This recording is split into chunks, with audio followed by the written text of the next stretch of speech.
This is video number 2. As I promised in my first video, I had planned on addressing the 3 political parties last in the series, but current events have pushed this to the top of the list. And this is so connected to my case that I must address it now.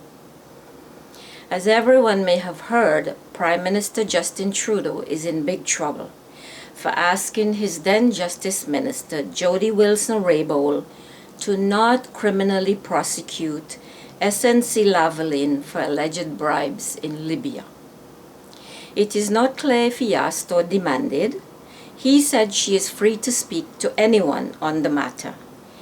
In the meantime, she was replaced as Justice Minister and later resigned from her new post as Minister of Veterans Affairs, citing this post as a demotion. Her colleague Jane Philpott resigned as well. Wilson-Raybould claimed she was pressured in about 10 instances to refrain from criminally prosecuting SNC-Lavalin. Needless to say, all the political pundits are saying that Canada has a crisis. Trudeau should step down because he is not fit to govern, said Andrew Scheer of the Conservative Party. The NDP is also screaming blue murder. Stephen Del Duca is a Liberal lawyer who wants to rebuild the Liberal Party to solve its problems. So he said he will be challenging Trudeau for the Liberal leadership. Michael Hack, a former director of the Liberal Party in BC, said Trudeau is the one who should have stepped down and not Jody. A reporter for the Toronto Star called it thuggery and said that Trudeau was basically a fraud as he was supposed to be supporting feminism. Young feminist protesters turned their back on Trudeau, renouncing him for the same reason.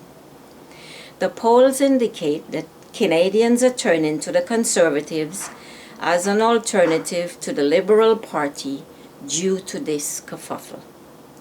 Update indicates that Trudeau never discussed or even was made aware of the discussions between Wilson-Raybould and other party members. There was a tape and various notes. Jody Wilson-Raybould and Jane Philpott has been expelled from the Liberal caucus. Jody and Jane said they were defending the independence of the judiciary. Truth be told, I was pretty ticked at Trudeau before this matter. Refer back to my website, scorpion431.com. Under the option Letters and Responses, you will see I sent Mr. Trudeau and my MP John McKay and then Attorney General Yasser Naqvi cries for help, and none came. I swore up and down I would never vote for him again, but when I saw who the Alternative Party was and their policies, I had to sheepishly rethink my mad speculations. To hell with the polls. When logic reasserted itself, I knew what I had to do in order to get the help I needed, and it was not voting for the Alternative Party. I was screaming blue murder for my rights and my injustice. It's not about me, it's about us. Everyone who was abused by this system. I needed their input in order to change things for the better. And of all the party heads available, I have the most faith in this Prime Minister. I had written to the Conservatives previously, but they doubled down on crime. When it was at its lowest point, they enacted mandatory minimum sentences. This was not the party interested in justice reform. At least the Liberals were trying to enact changes to the appointment of judges, even though they still brought in the Bay Street ones. I am always amazed at the hypocrisy of politicians and how they miss the mark entirely. The crisis in Canada is not about Trudeau. trying to usurp this justice system. I ask you, what justice system? There is little justice in Canada, I'm speaking of Toronto, and no independent judiciary. The system is so corrupt, and every party that have been in power have subjected it to some sort of nefarious manipulation, and the justice system is a most willing co-conspirator. I have solid evidence of the justice system deploying government agencies for their own illegal purposes. Example, Canada Revenue Agency. There will be a video dedicated to this. This sort of illicit manipulation has been in process since the beginning of the justice system. So I say to the two other parties, stop your two-faced hypocritical rant. This did not begin with Justin Trudeau and will continue unabated if the willfully blind, deaf, and cowardly politicians fail to do the right and courageous thing. This is where you come in, the wrongfully convicted. You have to help me change this system. What further amazes me is that the voting public jumps so quickly to the next party when the pundits tell them what the polls are saying. They put the next party in, and for the next 4 years the same transgressions repeat themselves endlessly. I give you an example. The Premier of Ontario, Doug Ford. When his brother Rob Ford was in this job, everyone laughed at us. They could not wait to vote him out. His brother, an ex-advisor, has now been elected, and everyone is crying blood. They cry, he is worse than Mike Harris. He is not accountable. He is not democratic. But you knew all this before you voted him in. When a conservative is voted in, it's not government of the people, for the people, by the people anymore. It is more like government of the conservatives, for the conservatives, by the conservatives. And then we become you people. A little thought, folks. Push on the left eye to reactivate common sense. If Stephen Del Duca promised you the same things as Trudeau, will you vote for him? Do you think it's the party that needs rebuilding? Is a vote for Andrew Scheer a vote for feminism? Do you think Andrew Scheer, Stephen Del Duca, or Jagmeet Singh would allow Jody and Jane to mutiny in their caucus? Stephen Del Duca just indicated by his response that he has no clue what the problem is. He thinks he can win Trudeau because of this doublespeak, but sorry to say, he will not solve this problem. History will repeat itself. As for Andrew Scheer, I know that what the Conservatives think of reform and the justice system. Blame the refugees, blame the ethnics, clamp down to show that they are doing something, anything. He can no more fix the problem than Del Duca. He will just keep adding to it. For the feminists, let me tell you what you should already know. There will be little freedom of choice. You have followed Mr. Scheer's example of disrespect for the Prime Minister, the man who has supported you. Be careful of shooting yourself in the foot. After Prime Minister Trudeau negotiated a trade deal with the UK, Andrew Scheer went to the UK the same month to negotiate a trade deal with the UK. This is what I call thuggery and hooliganism, blatant disrespect for the Prime Minister and this country. This is a right-wing leaning party.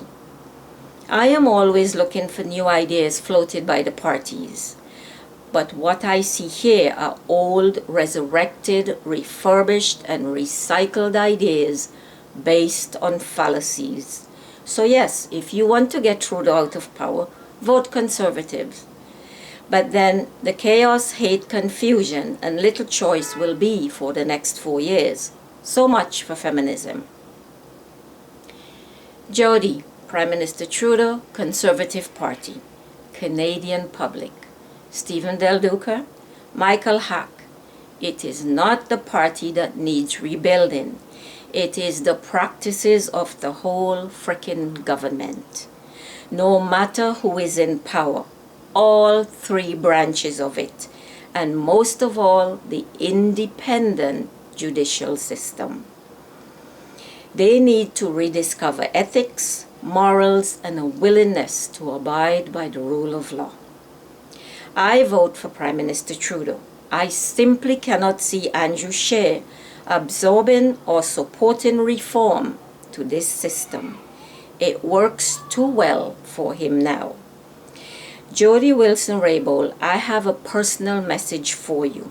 That will be at the end of video number 3, which is a continuation of this video. I am a blank slate when it comes to the NDP. I have never seen them at the helm. I am aware that they have created a black caucus within their ranks. But in this environment, they will not succeed in whatever they are trying to do. Getting back to the government and the three branches of it, let's talk about the legislative branch. They are responsible for making the laws.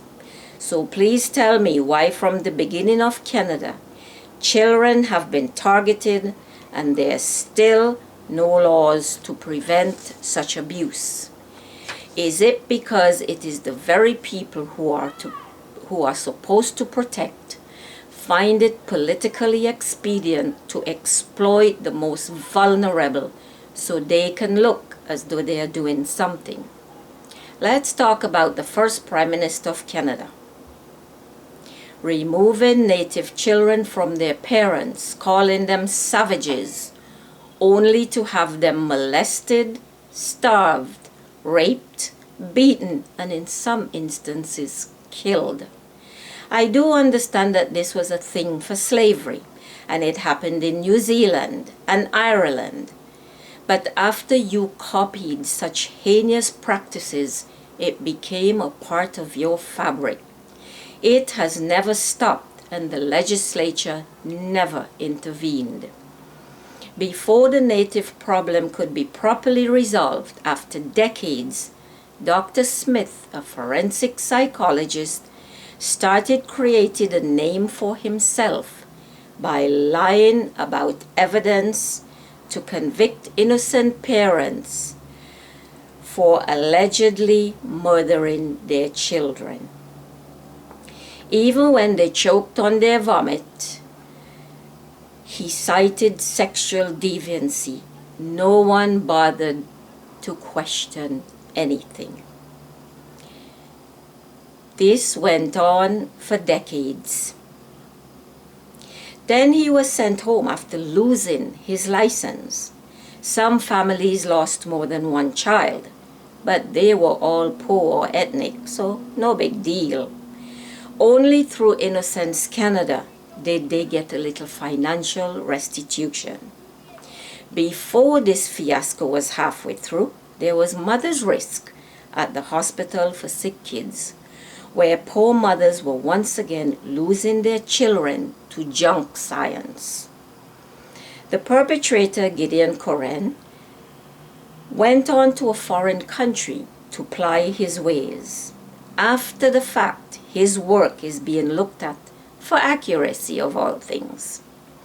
Still, there are no laws in place to safely return these children to their rightful parents, and no punishment for the transgressors. Alongside all of this is the new threat for black children being removed from their homes in droves by child services, and everyone seems incapable of stemming these practices. We all know this one is never going to receive any kind of scrutiny until these kids are irreparably harmed. Am I reading this wrong? Do you have the laws but the lawyers don't know the rules of engagement? Are they incompetent? Is the legislature not doing its job?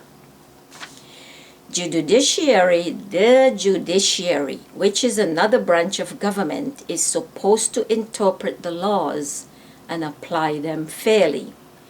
So let me ask you, why when one of their own was arrested for allegedly killing a Toronto bicyclist, he was not even brought for a bail hearing? The rule certainly did not apply then. He was given a full discharge without even the appearance of propriety. Is it the right thing for the independent judiciary to ask Canada Revenue Agency to put pressure on indicted individuals without evidence, and to this day will not or cannot resolve the problem they created? Canada Revenue Agency is not accountable for their illegality, neither is the judiciary. I can account to that. Last but equally a co-equal branch of government is the executive. Yes, I am speaking to all the parties involved. They are either afraid, don't care, or is guilty of using criminal law for their own purposes on the poor and black communities. But this has the full cooperation of the judiciary. The judiciary, most of all, has unclean hands. They are the ultimate check and balance, but they have failed miserably. They are supposed to be socially, emotionally, and academically intelligent, but none of the faces I see knows anything about the communities or the people they are judging. And their biased sentences reflect the utter nonsense they have subscribed to for generations. They really and truly believe that one race is superior to everyone else. I have documented corrupt judges, lawyers in my website. I have experienced inertia, ignorance, ineptness, discrimination, lack of accountability, laziness, lack of morality, lack of ethics, lack of decency, and the list goes on. The independent branches of government sound great on paper, and I love democracy. But when one falls short of its mandate, the other two are negatively impacted and rendered impotent. The harder everyone pushes without the requisite intelligence and knowledge to comprehend that the rule of law has been eroded to the point where it is now considered a toxic cesspool, the further we as a nation will fall. I will continue speaking about the three parties of Canada on video number 3.